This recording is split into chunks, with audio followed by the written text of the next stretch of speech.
Hello, ladies and gentlemen. Welcome back to the Robin's Nest. Today we're going to talk IndyCar, NASCAR, Formula One, the works, business as usual, basically. We got a couple of news items I want to touch on. So, if you enjoy listening to me ramble about motorsports, cars, anything like that, make sure to like, subscribe, leave a comment, turn on notifications, share this video, the works. Like I said yesterday, we're in kind of YouTube jail, I guess is what you'd call it, due to a video that we posted when we first started this YouTube channel. We just to be frank with you, we didn't know what we were doing. So one of those videos got flagged for a copyright issue, and so our reach is limited. So if you guys could help by sharing and spreading the word as much as you can, that would be great. I would greatly appreciate that. So if you're interested in t-shirts, hats, die-casts, any kind of racing memorabilia, auto parts, anything like that, make sure to check out our eBay. The link is in the description. Got a 15% sale site-wide right now, so make sure to check that out. Without further ado, let's get into it.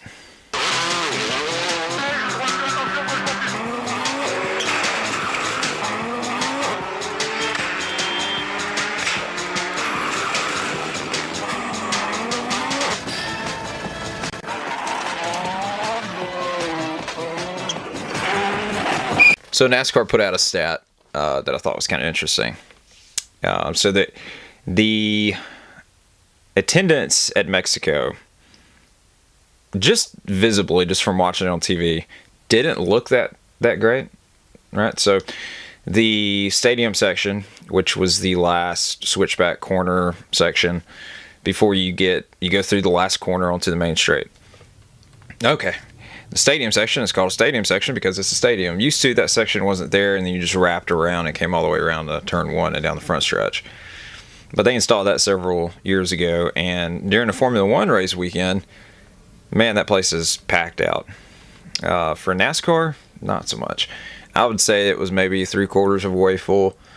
And you could visibly see on television that it just wasn't full. Okay. When you come out of the last corner, coming onto the front stretch, there's a section of grandstands that run behind the track there. And you could tell from watching on TV that they were trying not to show it as much as possible, but there was a couple times they just couldn't help it. And I don't think, just from what I saw, that they even sold tickets for that section of the grandstand because there was no one there. It was empty. Now the section down at the end of the front stretch going into turn one looked pretty full, but yeah, I would say a good 30-40% of the seating sections weren't full. And so I don't know where they're gonna fall on that, if they're gonna measure that as successful or what. There's a lot of stuff from behind the scenes, people coming out saying that it wasn't safe around the racetrack and stuff like that. I don't know. But one stat that they also put out that is, okay, I just want to preface it with this. I know that I give NASCAR a hard time all the time. Okay. I don't like to do that. I really don't. I wish I could say positive things all the time about NASCAR, but I don't particularly care for the current leadership. The Steves or Jim. I don't like the decisions that they're making. I think they're stunting the growth rather than helping it of the sport. And so, yeah, I'm biased is what I'm trying to say, and admittedly so. I know that. I'm not making any excuses for it. I know that I am.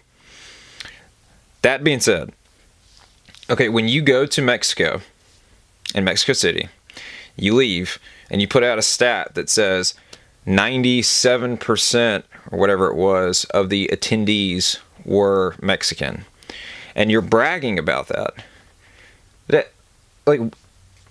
I'm baffled by how stupid that sounds. Why are you bragging? Obviously, it's going to be 97% Mexican.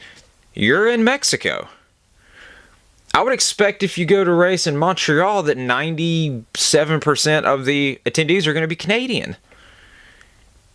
That's the stupidest. I can't remember who it was that shared it. I think it was Bob Pockris.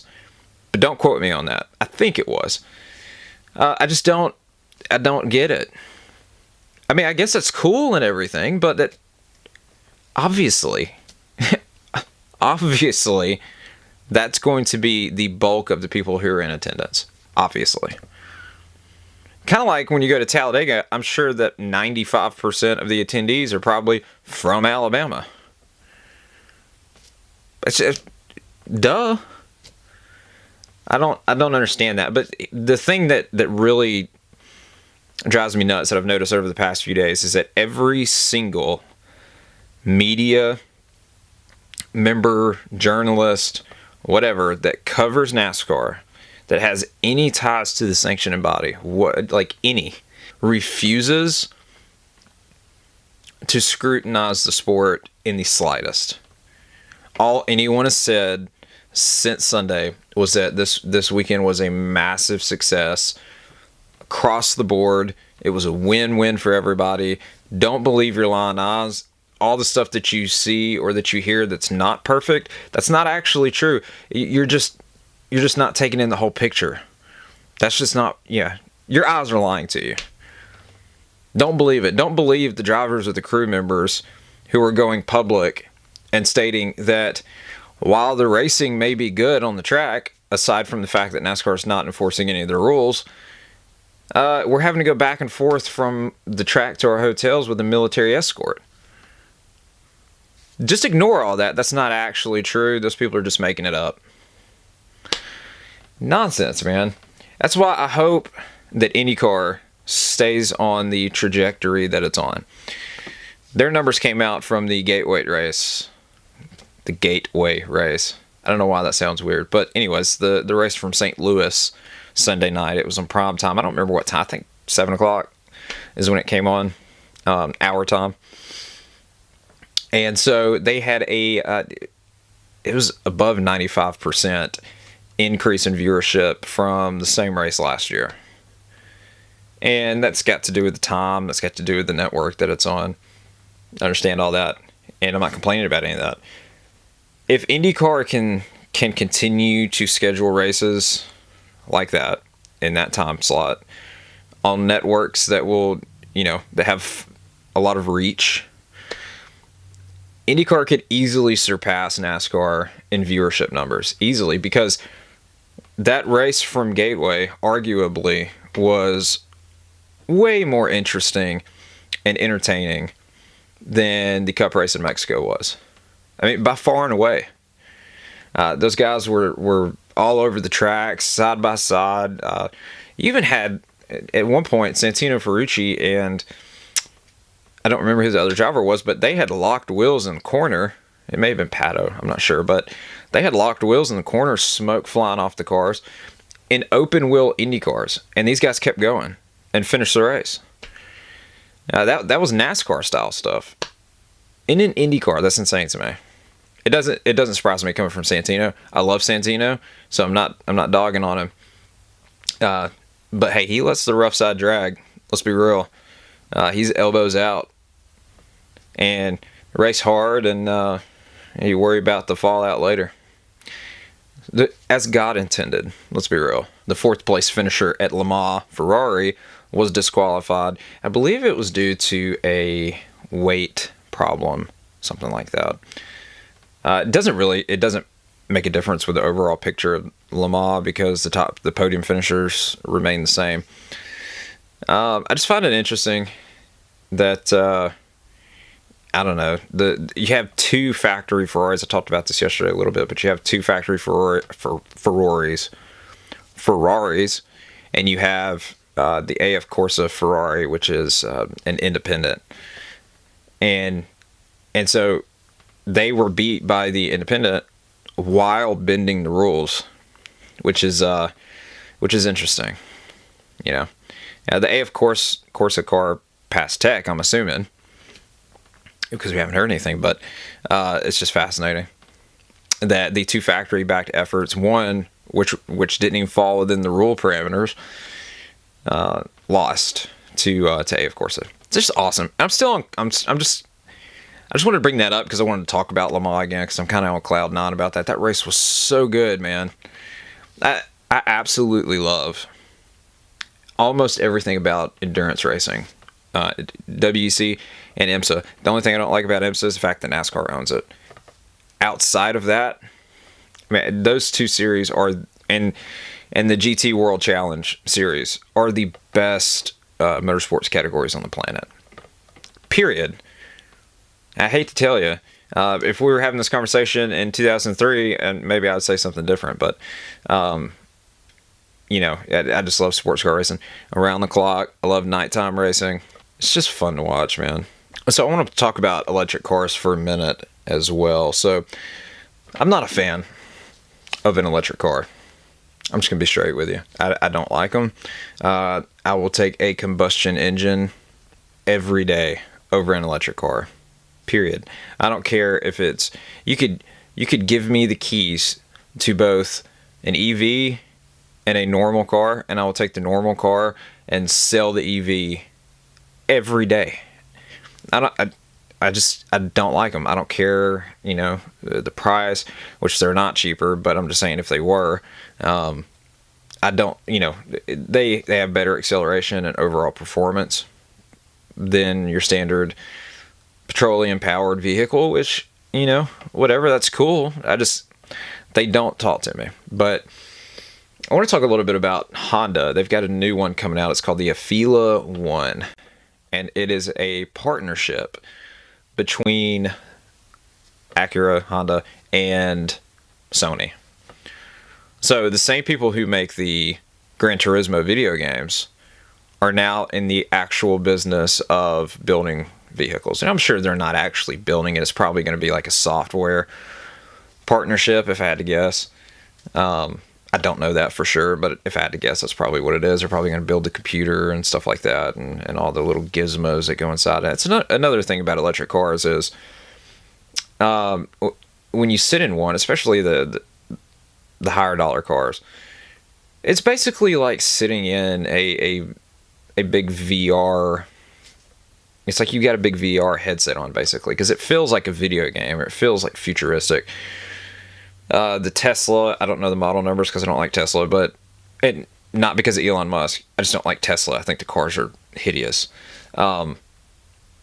Anyways, the big monitor thing that they've got in the center on the dash, I guess your control panel, I'm assuming is what it is. It just looks gaudy to me. I mean, it looks like you got a big tablet attached to the dash. I can't stand it. But yeah, I don't care for them. But the Afeela, the new Honda Acura thing, is absolutely hideous. And that's the thing I wanted to really talk about EVs. If you'll notice that, I guess since they don't have to worry about exhaust, they don't have to worry about a lot of these things that you have to kind of work around with a traditional petroleum-powered vehicle, the designs of most of these new cars looks like something out of a sci-fi movie.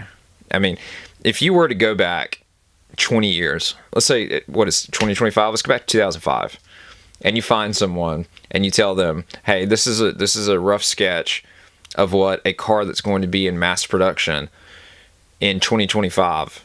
This is what it's going to look like. Here's the drawing. What do you think? Someone would tell you, whoever it is, they would tell you that legitimately looks like something out of like Star Trek or Back to the Future. Maybe not Back to the Future, because they just used a DeLorean. But yeah, just a sci-fi movie, which is insane to me. The Cybertruck is another one that I don't get. I don't know. To each their own. I'm not wild about the design of these EVs. I don't like the fact that you can't hear them when they're running. My father-in-law has a Prius, which is a hybrid. It's not like strictly an EV, but it's a hybrid. I walk outside a lot because he'll come up here and do stuff at the shop.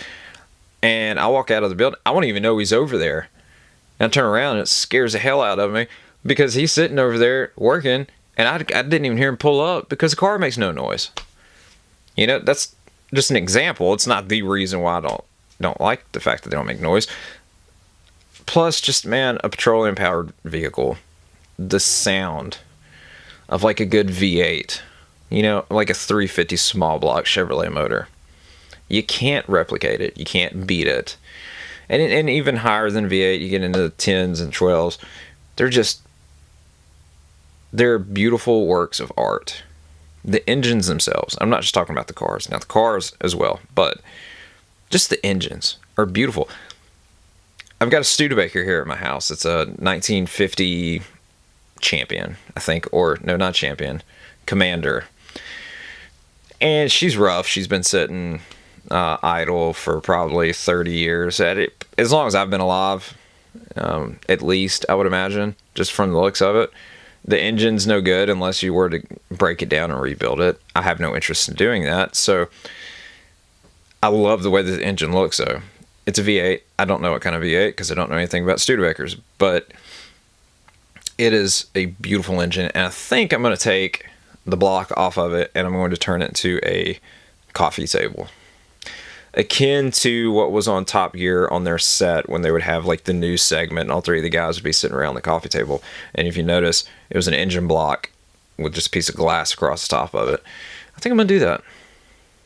I should. And then we'll slap a Studebaker badge on it somewhere too, which should be kind of cool. I don't know. Tim, what you think? Think I should do it? Or think I should just leave it in there and rebuild it? Or I'd have to take it out to rebuild it anyways. Anyway, Tim, what you think? I don't know. Kind of a cool idea, I think. Anyways, I appreciate you guys watching. If you would, like, subscribe, leave a comment, turn on notifications, share this video, the works. If you're interested in t-shirts, hats, auto parts, memorabilia, any of that kind of stuff, make sure to check out our eBay. The link is in the description. And we got a 15% off sale going on for the foreseeable future. If you see anything you're interested in, just shoot me a offer, and we'll go from there. What's the worst I can say? No. And like I've said before, I typically don't say no. So if you see anything you're interested in, just let me know. I appreciate you guys watching. It means a lot. Have a good day. Till next time. Peace. És 100 fölfele. 100 fölfele, jobb 2 tempó, 20-ra bal 2 tempó, 20-ra bal 2 tempó, 25-re bal 2 szűk, bal 2 szűk, és bal 2, majd 50-re jobb 2, itt a bal 2, és 50-re jobb 2, majd szűk 50-re jobb 3 az aszfaltra. Szűk 50-re jobb 3 az aszfaltra.